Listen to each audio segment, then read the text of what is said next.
Hello welcome back my another video. അപ്പോൾ ഈ സാധനങ്ങൾ ഒക്കെ കണ്ടപ്പോൾ തന്നെ മനസ്സിലായിണ്ടാവും ഇന്നൊരു കുക്കിംഗ് വീഡിയോ ആണ്. അപ്പം നമ്മൾ ചെമ്മീൻ കൊച്ചുള്ളി ഉണ്ടാക്കുന്നത്. അപ്പോൾ ചെമ്മീനും ചുവന്നുള്ളി മസ്റ്റായിട്ട് വേണം. പിന്നെന്താ വേണ്ടത്? ഈ ചുവന്നുള്ളി കുറേ നേരം ഇരുന്ന് കഷ്ടപ്പെട്ട് തൊലിച്ചാട്ടോ. പിന്നെ എല്ലാവരും അങ്ങനെ കഷ്ടപ്പെട്ടിട്ടുണ്ടാവും തൊലിക്കുക. എന്നാലും പിന്നെ നമുക്ക് തക്കാളി, വെളുത്തുള്ളി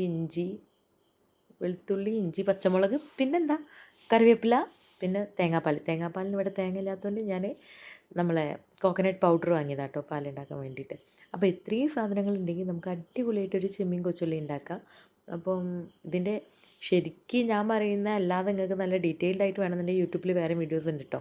അപ്പം ഞാൻ ഉണ്ടാക്കിയത് ഇങ്ങനെയാണ്. ചട്ടിയിൽ മറ്റേ വെളിച്ചെണ്ണ ഒക്കെ ഒഴിച്ച് കടുകും ഉലുവയിട്ട് പിന്നെ നമ്മളെ പച്ചമുളകും വെളുത്തുള്ളിയും ആ സാധനങ്ങളൊക്കെ ഇട്ട്.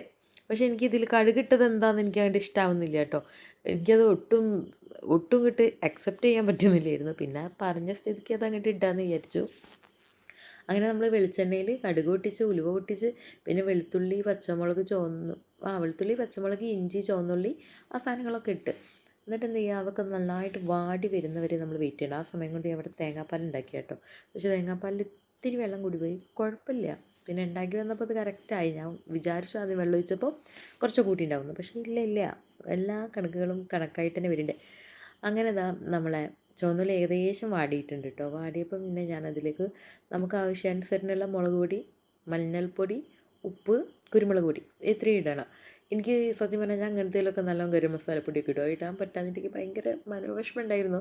പക്ഷേ ഞാൻ ആൾ പറഞ്ഞ പോലെ തന്നെ ഉണ്ടാക്കി നോക്കാൻ വിചാരിച്ചു. അപ്പോൾ എന്താ ടേസ്റ്റ് എന്ന് അറിയാമല്ലോ. അതുകൊണ്ട് ഞാൻ പിന്നെ എൻ്റെ കയ്യിൽ നിന്ന് ഒരു പൊടി എടുത്തിട്ടിട്ടില്ല കേട്ടോ. അതിൽ പറയുന്ന അതേ പൊടികൾ തന്നെ ഇട്ടത്. അങ്ങനെ നമ്മൾ ഉപ്പൊക്കെ ഇട്ടിട്ട് വീണ്ടും അടച്ച് വെക്കുകയാണ്. നേരത്തെ ഞാൻ കണക്ക് പറഞ്ഞില്ലേ, ഈ തക്കാളിയും കൂടി ഇടണം. എന്നിട്ട് ഞാൻ കണക്ക് പറഞ്ഞുതരാം. തക്കാളിയും കൂടി ഇട്ടിട്ട് നമുക്കിട്ട് വാട്ടാം. ആ സമയത്ത് നമ്മൾ സ്കൂളിലൊരു ഒരു സബ്ജക്റ്റായിട്ട് പഠിക്കുകയാണെങ്കിൽ നമ്മൾ കണക്ക് വിഷയത്തിൽ കുറച്ച് ബാക്കോട്ടായാലും വലിയ കുഴപ്പമൊന്നുമില്ല. പക്ഷേ ജീവിതത്തിൽ നമ്മൾ കണക്ക് നോക്കുകയാണെങ്കിൽ നമുക്ക് കണക്കായിരിക്കണം.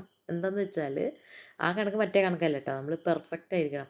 ഇപ്പം ഞാൻ ഉദാഹരണം പറഞ്ഞുതരാം. നമ്മൾ ഒരു ഒരാൾക്ക് 100ൽ 110% ഇത് കൊടുക്കുന്നത് കെയർ, ലവ്, സിൻസിയാരിറ്റി അങ്ങനെ വേണ്ട എല്ലാ തേങ്ങയും കൊടുക്കുന്നത്. പക്ഷെ ആൾ നമുക്ക് എന്താ തിരിച്ചു തരുന്നത്? ഈ 100ൽ 1-2 ചിലപ്പോൾ 0% ആയിരിക്കും ഈ പറയുന്ന കെയറും ലവും സിൻസിയാരിറ്റിയൊക്കെ നമുക്ക് തരിക. അപ്പോൾ നമ്മൾ എന്നും ജീവിതത്തിൽ എന്തായിരിക്കും, മൂഞ്ചി തെറ്റി ഇങ്ങനെ സാഡ് അടിച്ചിരിക്കേണ്ടി വരും. അപ്പോൾ നമ്മൾ എന്ത് ചെയ്യണം? ജീവിതത്തിലെ കണക്ക് അത് കറക്റ്റായിരിക്കണം. നമുക്ക് ഇങ്ങോട്ട് എത്രയാണോ തരുന്നത് അതേ വാല്യൂ നമ്മൾ തിരിച്ചു കൊടുത്താൽ മതി. എപ്പോഴും ടാലി ആയിരിക്കണം.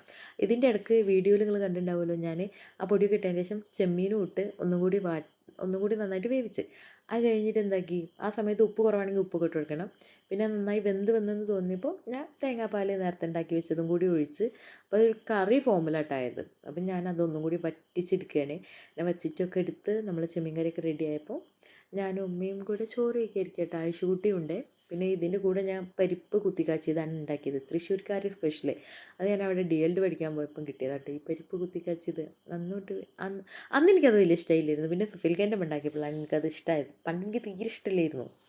ആ ഹോസ്റ്റലിലുള്ള ടൈമിലൊന്നും പരിപ്പ് കറിക്ക് ഇഷ്ടമില്ലായിരുന്നു. പക്ഷേ ഇപ്പം ഭയങ്കര ഇഷ്ടം. അങ്ങനെ പരിപ്പ് കുത്തിക്കാച്ചിയതും ചെമ്മീൻ റോസ്റ്റും പിന്നെ ഒരു നാരങ്ങാച്ചാർ സൈഡിൽ വെച്ച് അതും വേറെ തന്നെ ഒരു ടേസ്റ്റാണ് കേട്ടോ നാരങ്ങാച്ചാർ. അത് പിന്നെ ഞാൻ എന്നോട് ചോദിക്കട്ടോ ഒന്ന് കഴിക്കുക, എന്നിട്ട് കഴിച്ചിട്ട് എങ്ങനെ ഉണ്ടെന്ന് പറയുമെന്ന് പറഞ്ഞപ്പോൾ ഉമ്മ പറയുകയാണ് സംഭവമൊക്കെ രസമുണ്ട്, പക്ഷേ ഇത്തിരി ഉപ്പ് കുറഞ്ഞു പോയി.